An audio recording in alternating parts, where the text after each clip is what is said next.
Alright, so we wrapping it up for the day. Just hit it with some more primer. Was fucking with some blue paint. But, yeah. Pow. I don't know what I want to do with the color yet. But once it's done, it would look awesome. Naturally. And obviously. So right here, I got my bracket I welded on for the master cylinder.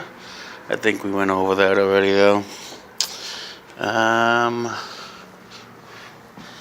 Yeah, so that's pretty fresh. Pretty cool. So tomorrow, oh yeah, and then I finished that there. I didn't put the collar in. I still got to put the collar in. Apparently I got fucking sidetracked. And guess the ADD kicked in or some shit. Nonetheless, we wrapping it up for the night. I think she's looking pretty cool.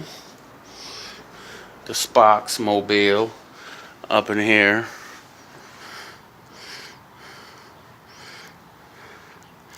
Yup.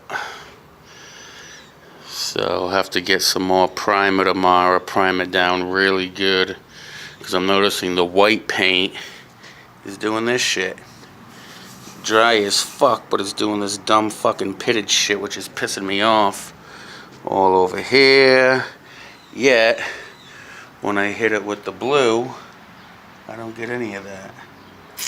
So it might just be bad paint. I don't know. This seemed to come out decent, not too much bubbling action going on. But the blue, for whatever reason, does not do that. I don't understand why the white does. Look at blue, pretty. White, doing dumb shit. So I don't get that, but regardless.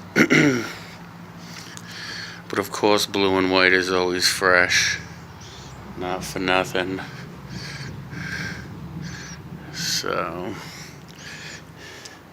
got that Predator bad boy. It's gonna go up in there at some point this week. We'll bolt it in.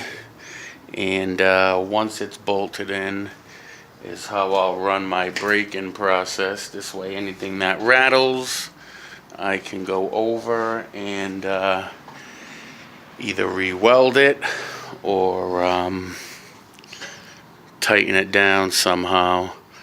The slight off camber is perfectly fine, because once it sits on the ground, it sits perfectly straight. If the tires were straight at this point, once it was on the ground, then the tires would actually kick in, would be toe in. So you have to have a slight toe out with no load. So once it's sitting down, it will have a perfect camber. So yeah, that's that. Yeah. Sparks, baby, come on.